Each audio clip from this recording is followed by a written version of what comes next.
Hello and welcome to Miniatures Rundown, Necromundown. I'm Josh. I'm Kevin. And we're introducing ourselves, we don't normally, because it's the new edition. So whether you're here for the first time for Necromunda, or whether you're an old returning veteran like us, or an old returning veteran like some of us, Hey. I don't even think you played Necromunda 97 or 95 much. Not much, but I did play it. Oh, wow. Yeah. I didn't realize that. Yeah. Anyway, what we're going to talk about today is our initial impressions of Necromunda 26, or rather, Necromunda Skirmish. Necromunda Skirmish. Ooh, Skirmish. I haven't seen people being mad about that. I think you just hang out in the worst places online. I do. I was about to say, I know that. If you tune in for our streams, you also know that because Kevin brings it up. So, Warhammer 40,000 foot view of the new edition. You're so clever. That's a 40,000 foot view is a. Will you keep doing that? Just keep this dead air. It's fine. Sorry, you have to explain the joke. That makes it funny. Cut all that. Anyway, I'm just going to retake Don't cut it. Don't be a coward. We're going to talk about this edition. Obviously, some comparisons are going to be made. We're going to save for discussion of this as a product for the end. We will be talking about that. Oh, yeah. As a product you spend money on. That's going to be at the end of the video. But first, we're going to talk about just this kind of in a vacuum. What are our thoughts? Right. And, and through the context of that, neither one of us have rolled dice with the new edition yet. Got these first time to look today, or last night, rather. So yeah. So, I mean, this is not a cleanup edition of the game. No, this is a drastically changed thing. This is a different game, maybe isn't the right term, because it still feels very, very Necromunda. In some ways, more. Yeah. There are ways that it captures more of the zany lunacy. There's some of it that's been dialed down. Yes. I guess everything as far as the zany lunacy of Necromunda goes is all side grades. There's I can agree stuff with that. That's been pared down, like, being set on fire no longer causes you to run around in circles. But also there's more stuff that keys off your stats than it used to, important ways. Yes. Things like coup de grace being a strength, a strength check. Yeah. Or rather, a check that is plus your strength. And then it's, it's like, so coup de grace. You have still within seriously injured. But it's a single action. Right. So you do get a free coup de grace as part of a charge still. Right. And each player, it's now a contest coup de grace is. So each player rolls a d6 and add the fighter's strength characteristic if the stepper is higher than the steppee. Right. It's not a guaranteed curb stomp anymore. Equal to or higher. So the stepper still has an advantage. Correct. Yeah. But coup de gracing an ambot is going to be a little challenging. Which I actually like. I think that makes sense. I kind of like and don't like it. Okay. Because on the other hand, if I'm carrying a plasma pistol, I should that was kind of always what coup de grace meant to me was Old Yeller. And that's kind of different now. Now it is literally step on their head. Right. So now it's kind of like a running up to somebody and stepping on them with a juvie who might have bad stats is no longer a free kill. So there's actually kind of more but being downed is no longer a thing. No. There's seriously injured, you're still not down. Like, you're just seriously injured. You're still standing up. One of the big changes is there is no... Well, you have different options of it. So because there's now statuses that are like a static thing on your models during the course of the game now, which is different. But it used to be that being seriously injured behind cover meant you couldn't be shot at. Correct. That's not the case anymore. So now there is a lot of impetus to, if someone's seriously injured, you just keep shooting them. Right. Which to me is very Necromunda in a different way than the juvie runs up and steps on your head. Right. It's just the wild, it's still Necromunda. Yeah. But it's just in a different way. And I think that kind of is my overall feel of this edition, is this does not feel reduced Necromunda-wise. No, I don't feel at all like this is a dumber version of the game. No. A lot of the things that have been simplified or cleaned up have really just been cleaned up or just changed completely. Now, I will say, though, and I know this is getting into the weeds a little bit, one of the things, though, that I do think... It's on the same line of Blaze no longer setting stuff on fire and running around the board going crazy, which sometimes is funny, but it's not always fun. It's funny and frustrating. Yeah. Which some would say is the soul of Necromunda, is funny and frustrating. And to me, I'm kind of ambivalent on that. Yeah, I'm in the same boat. I mean, for me, it was not fun having half my gang set on fire and not being able to control what my gang does. Right. Like, that wasn't fun for me. Correct. It's like the insanity table. Yeah. The insanity table is drastically changed. Yes. You no longer have a chance to just like leave the battle and die. Right. But you do have a chance to like automatically charge the closest thing. Speaking of, though, being able to just leave the battle and die, is that's now an option when you're seriously injured. You can just decide to leave. Desperate escape. Yes. You flee the battle. You don't have to roll to flee the battle. You just leave. Yeah. Hit the bricks to share zone. Then we have to roll a dice. Right, and on a 1 or a 2, you have to roll in lasting injury, but otherwise, you just go out cold. Right. You can hedge your bets in a way that you never really could beforehand. Right. And not just with your whole gang, but with individual models. Right. So if a champion who you really care about goes down, you can now, like, okay, that guy is leaving, but maybe I can still win. Maybe I can still fight. Whereas, like, this entire thing is a bottle checks, right? Well, and that's another, to go off of that, though, like, bottle checks are totally different now. Yes, completely. Like it's not a test for your entire gang to see if you bottle out. It is you take a bottle test, and if you fail, and the qualifications for taking a bottle test are different now, too, is that if you have anyone that went out of action, then you must take a bottle check. Yes. And then if you fail the bottle check, a model of your choice leaves. Which is great for something that we've always kind of complained about, is that certain gangs, namely Enforcers and Mansar in the old edition, had a lot of trouble because the bottle check was just, you always, like, technically, you always rolled a bottle check. It's just that if you had nobody missing, you couldn't fail. Yeah, exactly, yeah. But now, you don't have to roll a bottle check until you miss one person, and everybody has to take one. So taking a lower model gang is far more feasible. That's true. Actually, I didn't think about that angle on it, but it's a lot less punishing, because that was always the problem with taking like a 6 model gang, is if you lose one person, it becomes very easy to fail a bottle check. Which once again makes me happy playing squats. Yeah, this is just the edition of squats. Squats edition. It's kind of, because Squatsamunda. Squats are slower now, though. Yes. Because of how movement works. Like, movement is actually fundamentally different, because you can move as a standard action, and then, but you can't move again. There's no more double move. Yeah. You have to dash, which is based on your initiative. Yes. But yeah, so overall, squats are going to have even harder time getting around. Right, because the maximum movement for most squats is going to be 6 inches. Yes, because it's 4 plus half your movement. Yeah. Or 4 plus initiative. Initiative, right. Yeah, which is half my movement. Right. You know. And initiative lower is now not better. No. It is. Or other way around? No, you're correct. I'm agreeing with you with the no. I was going to say, wait, did I completely miss that? No. Lower initiative is bad. Yes. Because you are fighting after things with higher initiative. Which is strange, because it's still a single dice category. It's still a single dice skill. Yes. And normally in Necromunda, all the single dice skills, ballistics, weapon skill, initiative, were lower or better. Right. And ballistic and weapon skill, that's not changed, by the way. Nothing about that process has really changed. It's actually exactly the same. It is exactly the same. And it ain't broke, don't fix. Right. Wound rolls, armor saves, as far as the process for all that goes, nothing's changed. Except for 1s and 2s always fail on saves now. Yes. And then seriously injured, flesh wounds don't stack. Correct. You now... You just stay seriously injured. Right. Yeah. You stay seriously injured, which I forget what exactly. Well, I got to double check exactly what that does. So when you're seriously injured, when you're in the injured status, which means you have 0 wounds. Yes. You lose all your skills. Yes. So you can't benefit from any of your skills. It's like you didn't have them at all. And seriously injured means that you can only take certain actions. Right. And then, but the thing that happens though is that when you're seriously injured, the process for checking recovery has changed. Right. It's at the end of every model's activation. So if you're seriously injured at the end of your activation, then you test to see if you recover. Right. And no longer can you heal someone if they're seriously injured and next to another model. They just get stepped on and they die. Yeah. Not you can't do it. You die. Right. It's actually a negative. Do not do it. Orlocks everywhere in shambles. Yeah. You can't fix somebody that's being stabbed presently. Yep. Like... Yeah, stuff like that is changing. Lots and lots of changes. Very few changes that I dislike. So in the rules, again, we're going to talk about monetization differently later. Okay, yeah, that's a totally different thing. Yeah, that's a whole totally different thing. The big change that I don't like is that vehicles are basically just other models now.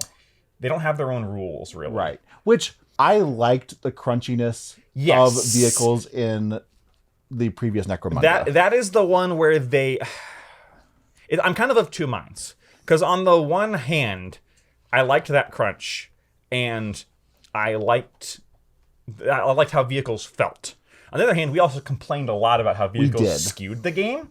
And I think vehicle skew is going to be not gone, but reduced. Yes.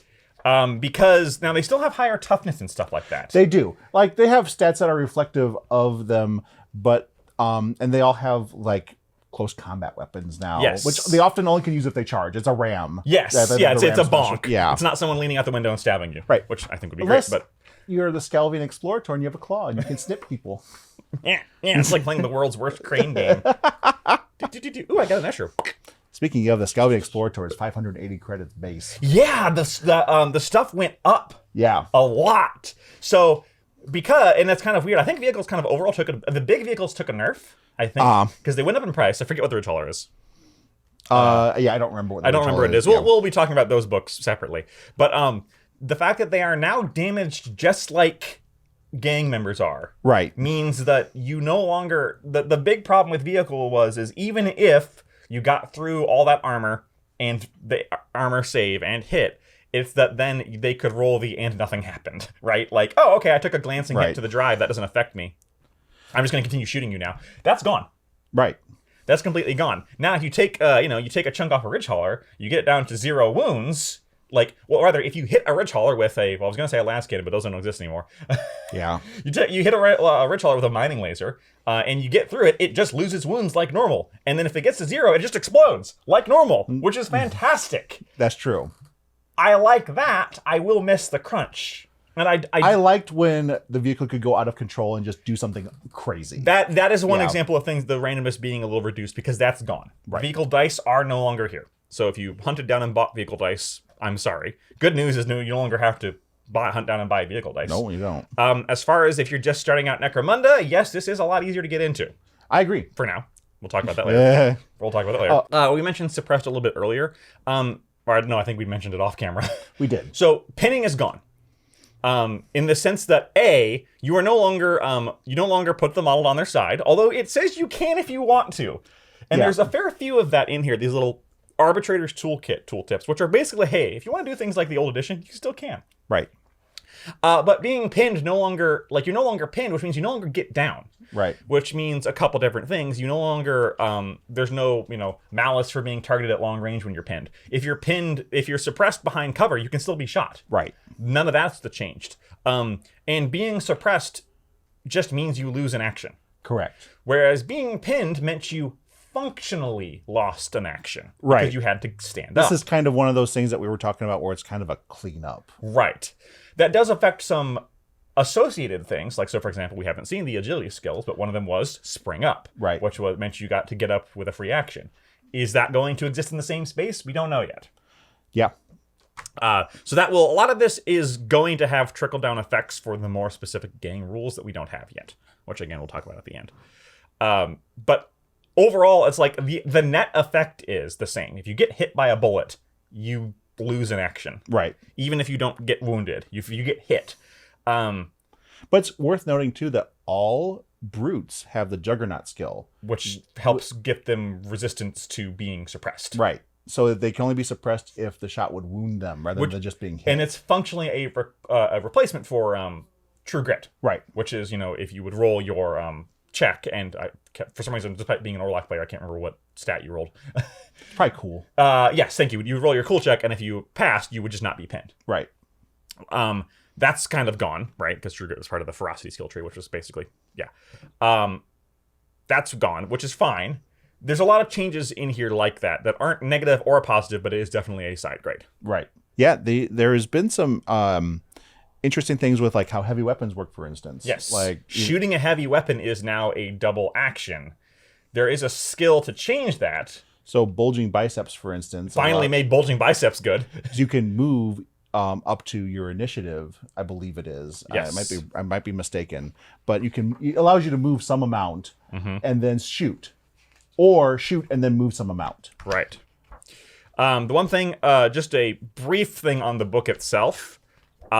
Somewhat annoyingly, it no longer has the big glossary in the back. It does not, which is really annoying, which is actually. very irritating, and I feel like that's a huge oversight. The book is far better laid out than previously. It is, yes. Like, as far as finding information goes, far better. The problem, I guess one of the problems is that, or not a problem, but kind of annoyance is that the core book is shorter, but that's because it has absolutely no stats or model things in here. No. This is just the rules and some light fluff at the beginning. Not even that much fluff. Actually, a very small amount.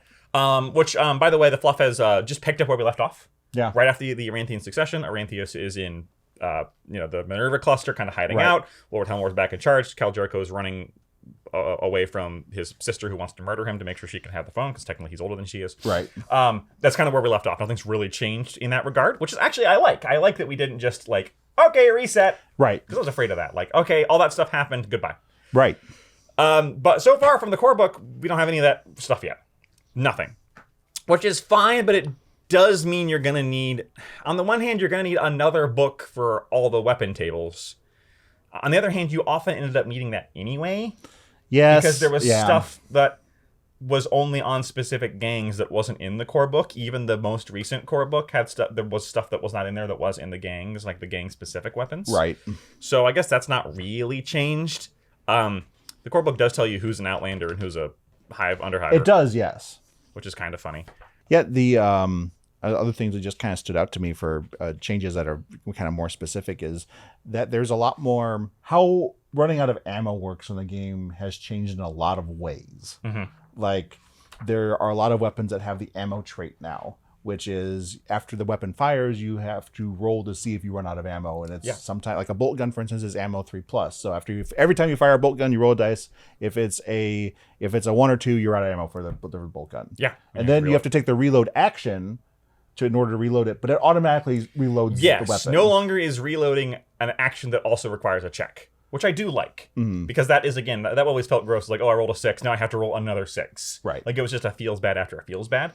There are weapons then, but like, okay, so how do you go out of ammo completely? That's what the firepower dice is. Right. Is if you completely run out of ammo and then also fail, you just jam and you're completely out of ammo. Right. Right. So yeah, there's a lot of interesting things with, like, there's a lot of single shot weapons, like flamers come to mind. Most of the flame weapons that I've seen, with the exception of maybe a couple, are ammo 6+. Yes. Which means you fire them once and then they almost always need to reload. Yes, but reloading is easy. Yes. Web guns are like the web status. I really like this. Yes. It's still auto hits. It's still a template. And it makes them... You can't move, but you can still shoot and stuff. So no longer is webbing somebody an instant you go down with a strength 5 weapon that has a chance that ignores armor. Right. Stuff is also reduced in price. Same thing with flame weapons. Blaze is not nearly as good, but it is also cheaper. Yeah, Blaze is a lot of weapons have gone down in price. Yes. And I've looked at the campaign stuff, but of course we're not rolling dice. We haven't played a campaign yet, so I'm not sure what the credits economy looks like for a campaign yet. And that's could be an important part of that too. Mm-hmm. I do know that there's a lot less random ways to spend credits, like going to the dock, for instance, is a big change. Yes. You just pay a flat fee and roll on the table, and you can pay more in a very capitalistic sense. Yeah, in a very true to real life. The more you pay, the better medical care you get. Which again I like, because that is very Necromunda. Yeah. Right. And again, that's one of those things where both of those are Necromunda. Randomly having to pay the guy on the street who does not have a medical license to quote Buzz Lightyear is absolutely Necromunda. But so is if you can afford, you have the credits, you can buy like someone who actually knows what they're doing. Right. And if you don't, you get Dr. Zed from Borderlands. Right. Like, I like that. Speaking of random, one thing that is less and more random is your gangers themselves. Yes. This is very interesting to me because and this is one I gotta play it and see how it turns out, because I love and hate this. Love. Everyone at start, except your prospects who start with 1 XP, right? Your prospects start with nothing, basically. Right. Your prospects just start and they have to grow. Right. Whereas your gangers start with like 12. Right. And your leader champions, I forget how much they start with. It's a lot more. The flip side is that everybody, including your leaders and champions, rolls randomly. Correct. For their skills. That is absolutely something I could see a lot of people wanting to house rule, possibly myself included. Because I took a brief look at the skills. They're not in this book, so we won't go over them. But there are far less stinkers. There's still some stinkers or some stuff that is mutually non-beneficial. Right. There is still, I can roll this one skill that absolutely does not work with this other skill I rolled. And randomness be damned, that's not fun. I agree. I hate that in a game. Yeah. I think if you wanted to preserve the feeling of rolling randomly, you do the Trench Crusade thing, which is you roll 2 and pick your favorite. Okay, yeah. I think that would be a great compromise. I do too. Because I absolutely would hate to have put a heavy bolter on my champion and then roll gunfighter or whatever. Right. And that's still a possibility. And that was always a big problem previously with random rolls, right? Like, my sniper now has gunfighter. But I would at least say that one of the big changes to kind of, and I'm not saying I disagree, but one of the big changes that helps compensate for that is the fact that your gangers are no longer stuck with the weapons that they have. Yes, that old staple is now removed, which is a very common house rule that people are already doing. Right. Yeah, people no longer have a slavish devotion to their guns. They will give them up for a better one.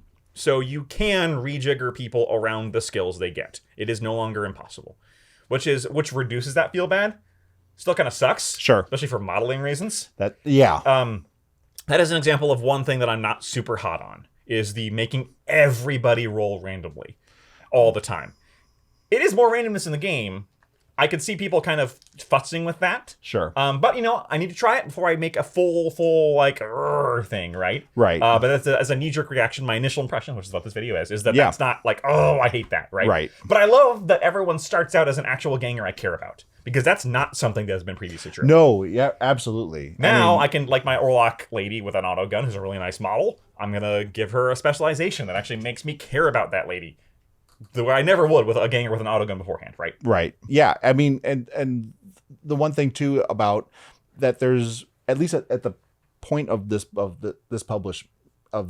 Time of publication is that and they've talked about this on Warcom and stuff like that, and it's been talked about, but generating the missions for your encounters is different. But it doesn't look like, I mean, there's a lot of different, I haven't fully digested all the different potential missions, possibilities that there are, but there's a lot of stuff that is, that it seems like it's definitely much more of a game than there's put an objective in the center of the board and that's what you're fighting over. Or, less there's a cache of stuff that if you blow it up, you win. Yes. And which is great. So I thought that was interesting. Once again, we haven't rolled dice, so I really have no practical experience with how the scenario generation works. But I'm curious to at least. It's one of those things where I'm like, they could write ones. They could. Scenarios were one of the weakest parts of old Necromunda, Necromunda 23 - Necromunda 17. There were a lot of great ones and a lot of really bad ones that people just avoided, right? Yep. And a lot of the campaigns, by the end of them, got very stale. Right. With the scenarios you had to select. We'll see how that goes. I want to issue my next big one is a kind of a self-correction, because I was very, very negative on this and I've kind of come around. Okay. Which is the interaction of cover and guns. Oh. Because obviously in Necromunda 23, if you shoot at somebody, if they have no cover, it's just whatever your ballistic skill is, right, plus your aim, if they had partial cover, which was less than half the model, you got a -1 to hit. And if they had full cover, it's -2. Two things that happen. Number one, cover is no longer partial or full. It is just cover.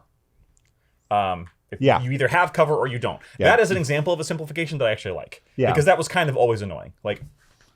I can see more than half of them. The base doesn't count. The aerial doesn't, yes, even in good game groups, good friend game groups, that kind of wasn't an annoying It still thing. happened. Yes. Yeah. Because everybody wants to win, and sometimes just disagreement happens. That's gone.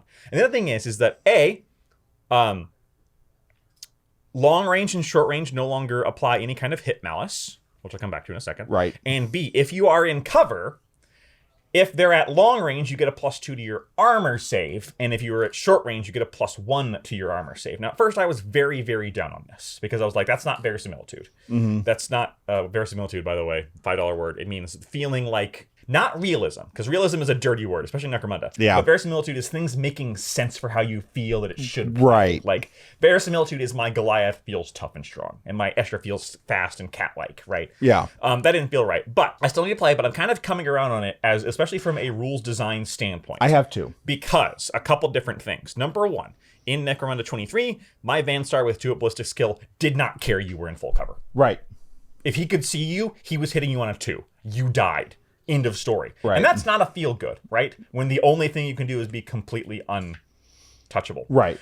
I will say that the reason why this new system works is that armor is far more static than it was. Yes. It is far more expensive to upgrade your armor. Everyone comes with armor base, and like, so being in cover and getting a bonus to your armor save is actually way more important than it used to be. So the system works. It is also tying in with something that I'm a really big fan of, which is reducing the instances of "and nothing happened." Yes. Which is my term for when you roll a dice and nothing happens. And that's one of the least fun things that can happen in any game. And it definitely seems like in this rule set that your weapons are going to be hitting more often. Yes, that's exactly what I mean. With the reduction of 2-hit malices, first off, the big problem is that a ganger with a 4-up to hit was very often hitting on 6s. Right. And it just meant that they didn't get to hit. And that wasn't really fun. That's far reduced. Their efficacy is not, because if someone is in full cover and you're shooting them with a las gun, an Escher with a 6 of armor save in full cover at long range is going to be rocking a 4 of armor save. Right. Before you put any more credits in. And that means they are still reasonably tough. Yeah. But if you get the flank on, then they're on a 5-up. And if you get short range and a flank on, then they're on a 6-up to be hit, or to be actually get the armor save through. Right. And that feels good to me. So I actually am kind of on board with that. The other big thing is that if you look at our old tier lists, one of the dominantly determining factors for whether or not a weapon was good or not was that short range, long range bonus and malice. Weapons with a short range bonus were really good. Yes. The las gun with its 18-inch short range. The las gun still has 18-inch short range, I believe. But now that is beneficial in a different way. Whereas something like the mining laser, we kind of were really down on, especially in the ash wastes, where you got that permanent -1 to hit, or the heavy stubber, permanent -1 to hit. Suddenly your guy with a 3-up to hit is hitting on a 4-up, and that's before any other bonuses. And then your guy with a 3-up, which is a good champion, right? With a mining laser at long range, now he's hitting on a 4. They're in full cover, now he's hitting on a 6. Right. And nothing happened. Now, you could say that the gameplay is about getting people in and around out of full cover. But Necromunda had a lot of ways you could buy to completely reduce that efficacy. Right. And now it feels like the ways you can get your guys hitting on 2s is far reduced. It feels like there's going to be more randomness, but also at the same time, far less and nothing happened. Yeah, and I think that's a big thing with, specifically because gangers advance slower. And yes. Because it's now, we talked about it a little bit pre-show, but the experience scale is, where it's easier to advance when you're lower levels, and then it gets they D&D'd it. Yeah. If you remember from Dungeons and Dragons, where as you level up, the experience scale gets different. And I believe that the experience scale for different classes of fighter is different. No, it's all the same. Okay, so it's not quite D&D. Yeah, your thief because is everyone twice as fast as your fighter. To also to go back to game creation and the initial experience, you actually don't get to spend that. No. And it's just there. It just starts you on a different tier of the experience track. Yeah, I should have said spending is the wrong term. You do get to pick a specialization, though. Yes. You do. Your guys do get to cure.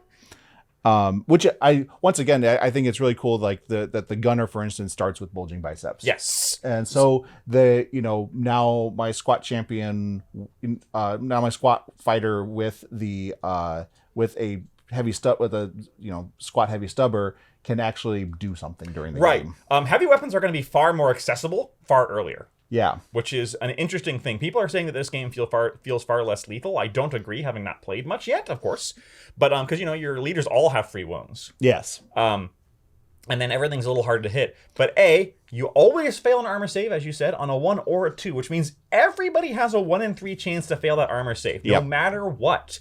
Even with the las gun, which I really like. Which is even starting thinking about squats, we have models that start at a 4-up save. Mm-hmm. And so, hiding behind cover is great for them, but we're never going to be completely safe. Yeah. Weight of dice, that juvie with a stub gun now actually has a chance to hit you on a 4 or a 5, depending on what kind depending of on the juvie, yeah. Yeah, well, I'm going with the Vansar juvie, I guess. Fair enough. For some reason. Sorry, let me retake it. Yeah, that green horn with an auto gun, who hits on a 5, has an actual chance to hit you, and then has an actual chance to get through that armor roll, which they never would have in the first place. Right. And I do like that.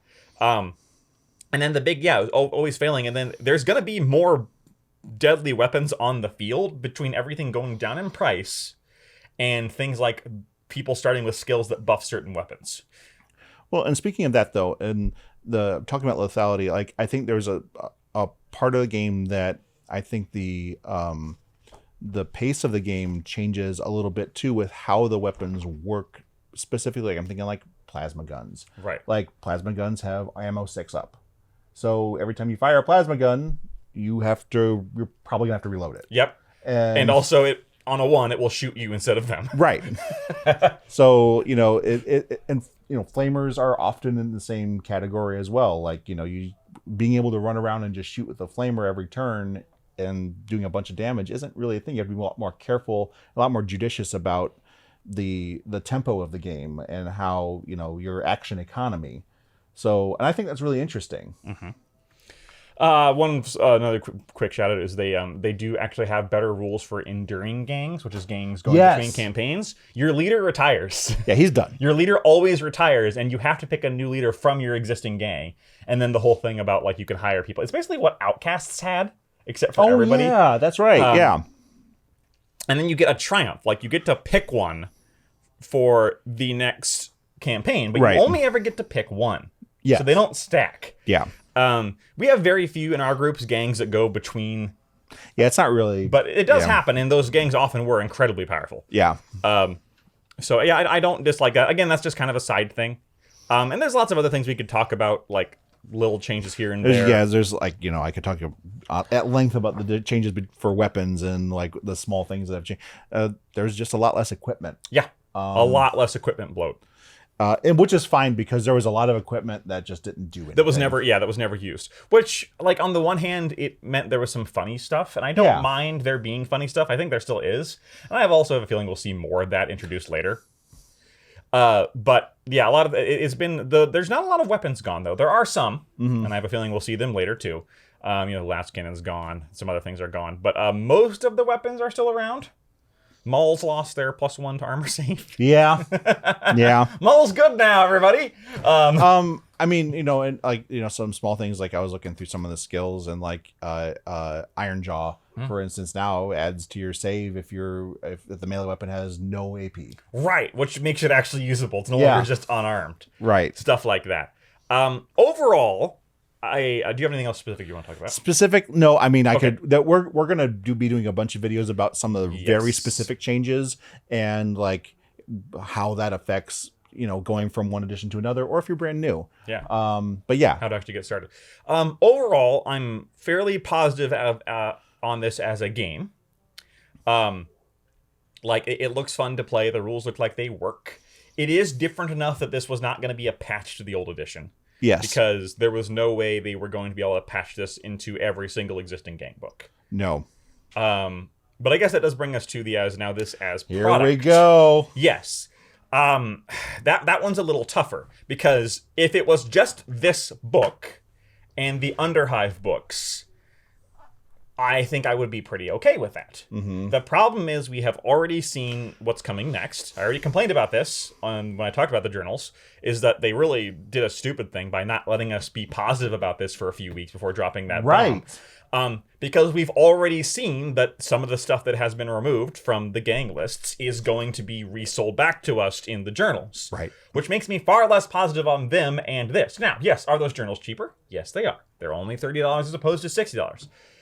But that tells me that there's going to be a journal for every single gang, and every one of them is going to be $30. And if you want to, like, if you're playing, I was originally wrong because at the time I had not looked fully into the leaks of the journal, because I was like, okay, so maybe they're just doing a thing where they're only adding on to like those gangs are separate. That's not the case. It looks like if you want to play Escher with the chem stuff they had, you buy that journal and it has all the chem stuff, which is super annoying. And very upsetting as a from a consumer perspective, because yes, it is the thing that everybody feared. This is book churn. They took stuff out of the base gangs, which by itself I don't have a problem with, because a base game can be simpler. Sure. But to just then re-add it, and so soon, it feels like day one DLC on it, like where the DLC is on the disc, but you have to give the publisher $5 to unlock it, the horse armor, only in this case, it's not horse armor, it's something that actually matters for your game. Right. And that is incredibly frustrating, and a lot of people are looking at that and going, I'm not rebuying that. I have $300 worth of books from N23. I'm just playing N23 and backporting this stuff. And you know what? I don't blame you. I don't blame you. Yeah. I fully get that. Right. You know, our next campaign that we're playing, at least one of them, is going to be Secundus using the old rules. Like, Right. we're still playing that. We're not giving up on that either, because that's a fully fleshed out game. Right. And this really is an example of going from like D&D 4E to 5E, where it just felt like they pulled really the plug is. reset. The difference is that 4E, they did that because 4E was kind of not a well-received game. Right. Necromunda 23, like, and this is where it gets difficult. If you're just getting into Necromunda, I cannot recommend you get into Necromunda 23, because you had the same problems as everybody else, which is you had to get all You those still have to get books. a bunch of books to get. Like, Right. yeah. And either you buy them or you don't. And the availability of those, of course, is going to be way harder. Yeah, Unless yeah. you sail the high seas. Yes, but, which we don't talk about because we don't want to Yeah. bring the banhammer down on us, but we know it's out there, Yeah. and we know people do it, and whatever. We generally don't, because we have access to a game store. Right. Honestly, we are privileged in that regard, right? And we know that. Yeah. But like, even with, you know, having access to a game store, if you're just starting Necromunda, do I recommend you start with Necromunda Sigurmis? Yes. Yeah. I think wholeheartedly, because if you're gonna buy the books while you're in the same boat, you're gonna have to buy them anyway. Right. If you're not gonna buy the books, you don't care, Yeah. right? Like, I mean, yeah. if you're gonna pirate the books, you were already gonna pirate the books. It doesn't matter. But they have not done well to get people from old edition into new edition with this. No, I feel like it's very much they're just trying to court a new audience. Yes, I feel like they've really tripped that and bungled that, which is a shame. It really is. Because Necromunda wasn't an incredibly popular game. No, but it had some very There's dedicated people. 17,000 of you out there who are subscribed to us, and most of you for the Necromunda stuff. Not all of you, and we do other stuff too. And we thank you for that. Yeah, well, I mean, thank you for the Necromunda stuff, but like 17,000 people is not nothing. No. And there's other channels with lots of people. I mean, but how, and just to take away, like, not even on the creator space, but just to look at like people that make such involved and loving Necromunda terrain and events and weirdness. Unfortunately, from a corporate perspective, those people don't actually bring in a lot of income. They don't. Yeah. And from a corporate perspective, you think, well, we get half of those people because half of them won't and half of them will because they're suckers. Hi. And then we get a whole new crop of people that brings in more. That is financially more, and that is why Games Workshop is doing it. Mm-hmm.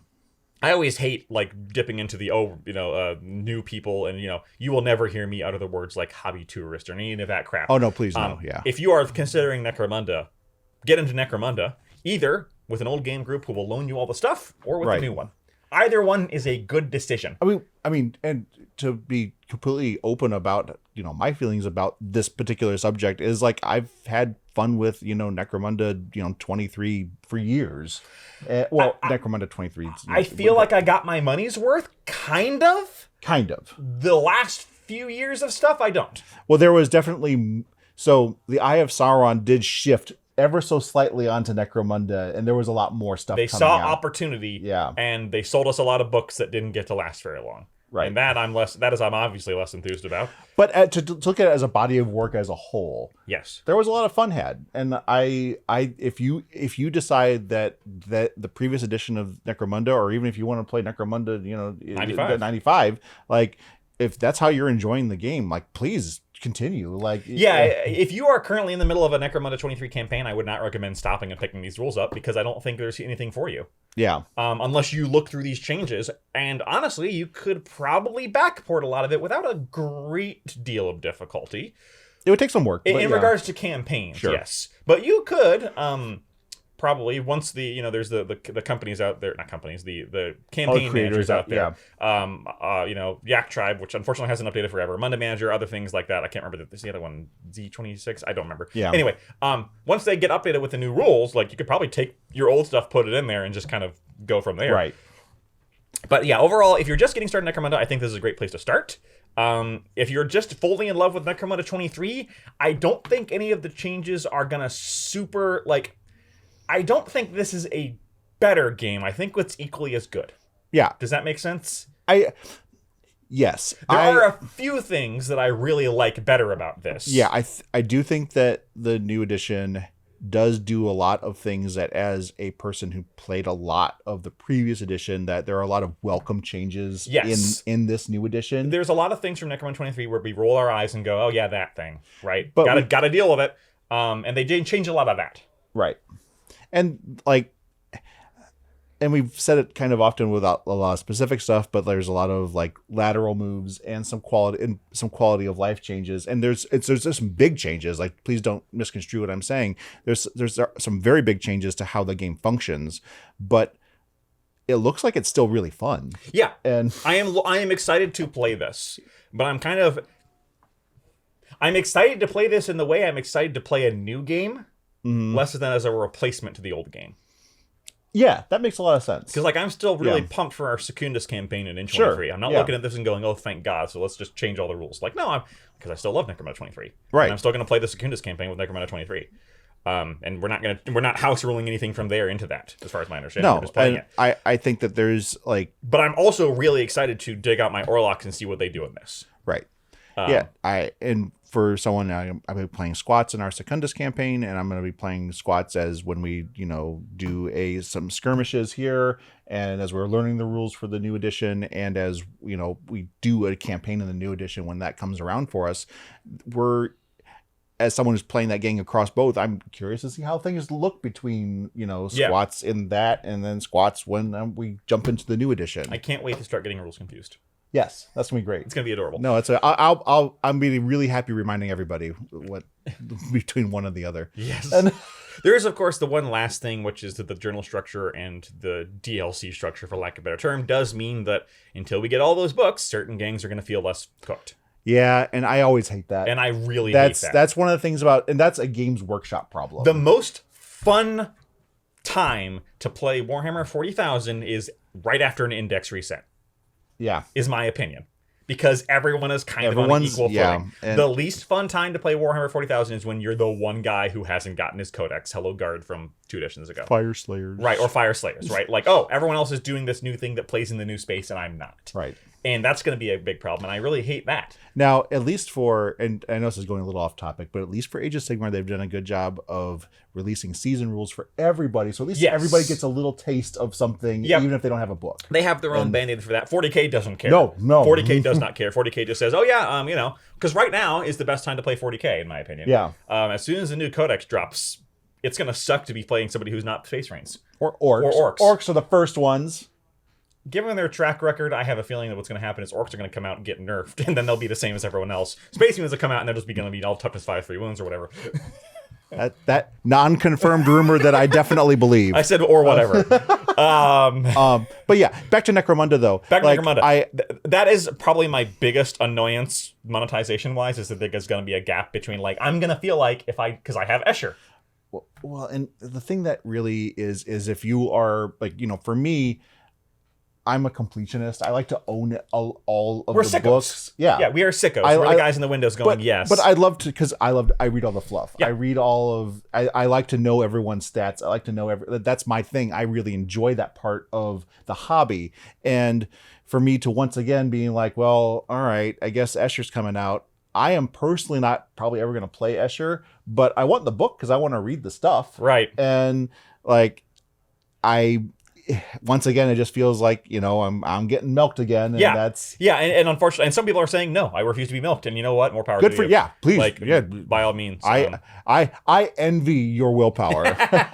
But yeah, overall impressions for me is that this is a good game. Yes, I like Necromunda Skirmish, regardless of its relationship to Necromunda 23. Right. I think that's and that's a perspective I hadn't considered, and I think that that's a really interesting and really nuanced way to look at these two games.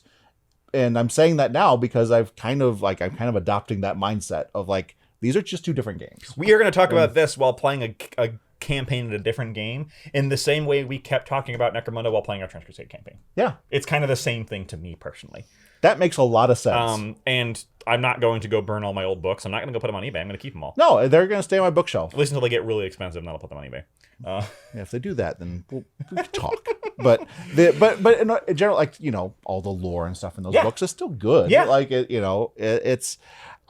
think that Necromunda is a game in a unique position, unlike Age of Sigmar and 40K, where those games are very much propelled by their meta and their competitive side. Yes. Where Necromunda is more like a role-playing game in that it's contained to the group that you play with. Yes. And that your enjoyment of that game is fully dependent upon that group of people that you play with. And because, I mean, don't get me wrong, I know competitive Necromunda exists and it is an abomination. Yeah. And like I personally cannot imagine playing a Necromunda. And I always say play how you want to play. Like, yeah, sure. If you enjoy it. I can't imagine. It's like competitive Commander. Yeah. Which is a big thing. People do that. I think you're playing Commander wrong, but that is a big thing that people do, and people get a lot of enjoyment out of. Like, how do I break this game? Right. Which is a type of fun to be had. It is. And I think there's a little bit of that in all of us. Finding something that is hilarious and going, oh. But you know, it's also one of those things too, but like it's like if you're playing a role-playing group and you find like this build for your character that is like, oh, I should probably run this by the DM. It's all about communication and being on the same page, which is something we have hammered in a ton, and that's not changed with this new edition. There's going to be things. There are going to be things that are stupid. And there's still broken stuff in here. Oh yeah, there's stuff that's too good. We'll get into that as we start doing our gang deep dives and our tier list and all that other stuff. So yeah. Well, I think that's it from us. I think so for now. Yeah, for now is the operative word, because we will continue to cover all of the new stuff. Like, next thing we're going to cover is the Gang of the Underhive books, and then we'll do Gangs of the Outlands books. We'll do our deeper reviews on those, kind of all the changes of each of the gangs at a base one. We'll probably cover each of the gangs individually. You know, all timing based. We'll start doing bat reps and all that good stuff. So stay tuned for more Necromunda 26 content, and also more Necromunda 23 content. There's still more, yeah. We're going to be talking about that Secundus campaign as we play it. That may or may not be our last hurrah. We'll see how it goes. Yeah. So if you want to let us know below what you think, please do. Keep it civil. If you're just completely off on this edition, do say that. I'm not saying... Yeah, you can let us know. Absolutely don't shut yourself up just because everyone else wants to move on or doesn't want to move on. Right. But be kind about it, you know. Same thing, if you would like to talk to us in person, check out our Discord, linked below. It is free. Leave a like and subscribe. All those, you know, hit the things that make dings or whatever. Don't like to forget and subscribe.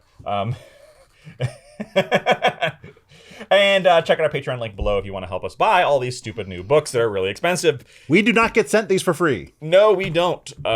GW, notice me, senpai. Or don't, honestly, because if it's like the Eye of Sauron, maybe I don't want to be noticed. And we will see you in the future with more Necromundown. Goodbye.